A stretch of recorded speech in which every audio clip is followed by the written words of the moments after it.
ये एक बाबा साहब की अनकही बात आज भी बहुत सारे आईएएस, आईपीएस, डॉक्टर, इंजीनियर और वकीलों को पता नहीं है कि ये शिक्षा का अधिकार, ये कलेक्टर पद, ये हमारे परिवार के लिए नहीं तो समाज के उत्थान के लिए है।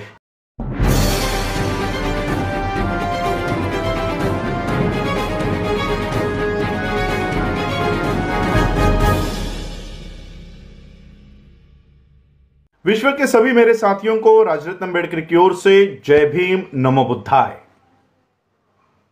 द अनटोल्ड अंबेडकर के 10वें भाग में आप सभी लोगों का स्वागत है।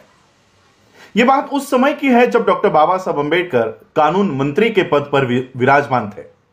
उस समय जब डॉक्टर बाबा साहब अंबेडकर इस देश के कानून मंत्री थे, उस समय अनुसूचित जाति का एक लड़का यह आईएएस की परीक्षा पास होकर कलेक्टर बन गया था। बाबा साहब को इस बात का पता चला। बाबा साहब को पता चला कि हमारे समाज का एक लड़का आईएएस परीक्षा पास होकर वो कलेक्टर बन गया है। बाबा साहब को इस बात पर गर्व हुआ, अभिमान महसूस हुआ। बाबा साहब ने अपने कार्यालय से ये मांग की कि उस कलेक्टर को बुलवाया जाए और बाबा साहब अंबेडकर जी से एक मुलाकात बाबा साहब अंबेडकर जी के घर पे तय हुई। इस कलेक्टर को यह संदेशा बाबा साहब अंबेडकर जी के कार्यालय से मिला कि बाबा साहब उनसे मिलना चाहते हैं। अब उस कलेक्टर को यह लगने लग गया कि बाबा साहब कानून मंत्री है और कानून मंत्री ने मुझे बुलाया है, शायद इनको मुझसे कुछ चंदा चाहिए होगा, कुछ थैली चाहिए होगी। यह कलेक्टर इस आशा से बाबा साहब अंबेडकर जी को मिलने गया कि बाबा साहब को शायद मुझसे कुछ चाहिए। बाबा साहब अपने घर पे दिल्ली के अलीपुर रोड के बंगलों पर पेपर पढ़ते हुए बैठे हुए थे।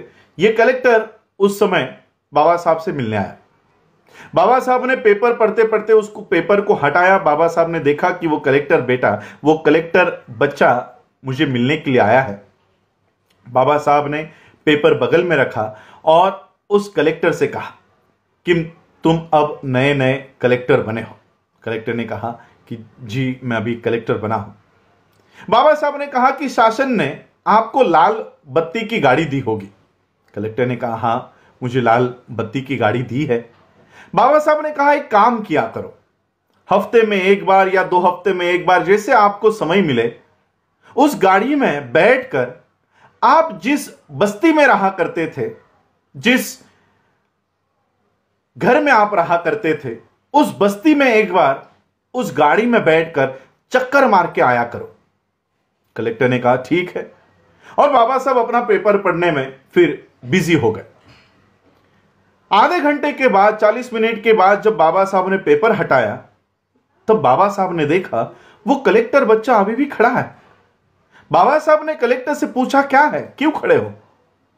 तो कलेक्टर ने बाबा साहब को कहा कि बाबा साहब आपने मुझे मिलने के लिए बुलाया था, आपको शायद मुझसे कुछ चाहिए था। बाबा साहब को पता चल गया कि इसके दिमाग में क्या चल रहा है।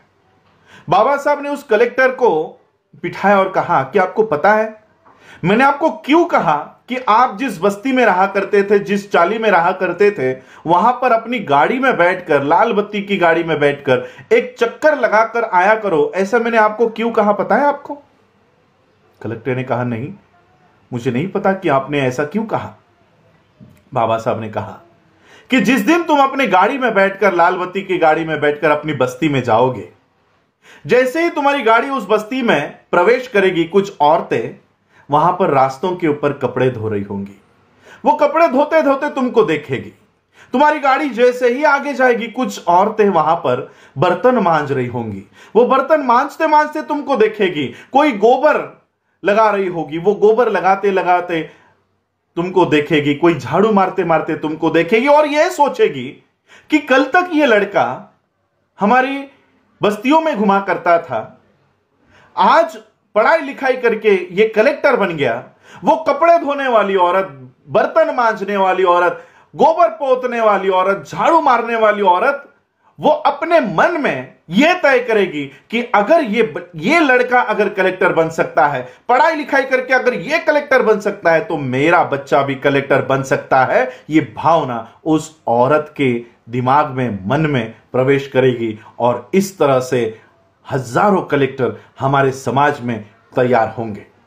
बाबा साहब ने ये बात उस कलेक्टर से कही, आज मुझे आप बताइए, क्या बाबा साहब के इस बात के ऊपर हमारे समाज से निकले हुए कलेक्टर क्या आज बाबा साहब की इस बात को फॉलो कर रहे हैं? हमारे बस्तियों में से निकले हुए कलेक्टर, आईएएस ऑफिसर्स, आईपीएस, वकील, इंजीनियर, डॉक्टर क्या फिर से कभी उस बस्ती में आए? बाबा साहब ने हम लोगों को जो शिक्षा का अधिकार दिया है, यह शिक्षा का अधिकार अपने परिवार के लिए नहीं दिया है। बाबा साहब ने इस शिक्षा का अधिकार अपने समाज का उत्थान करने के लिए दिया है, और इसलिए बाबा साहब अंबेडकर जी के इस शिक्षा के अधिकार को प्राप्त करके जो लोग उस शिक्षा को अधिकार के प्राप्त करने के बाद अपने अपनी नौकरियों में और अपने अपने घरों में, अगर जो कोई भी खुश होकर अपने परिवार तक सीमित इस शिक्षा का उपयोग कर रहा है, तो वो बाबा साहब अंबेडकर जी का बहुत बड़ा दोषी है। और इसलिए बाबा साहब अंबेडकर जी ने कहा कि यह शिक्षा का अधिकार तुम्हारे परिवार के लिए नहीं है, यह तुम्हारे समाज के उत्थान के लिए है। यह एक बाबा साहब की अनकही बात आज भी बहुत सारे आईएएस, आईपीएस, डॉक्टर, इंजीनियर और वकीलों को पता नहीं है कि यह शिक्षा का अधिकार, यह कलेक्टर पद, यह हमारे परिवार के लिए नहीं तो समाज के उत्थान के लिए है। यही आज के एपिसोड में आप सबसे बताने के लिए मैं आया हूं। आप लोगों ने मुझे सुना, उसके लिए आभार। जय भीम, जय भारत, जय बुद्ध।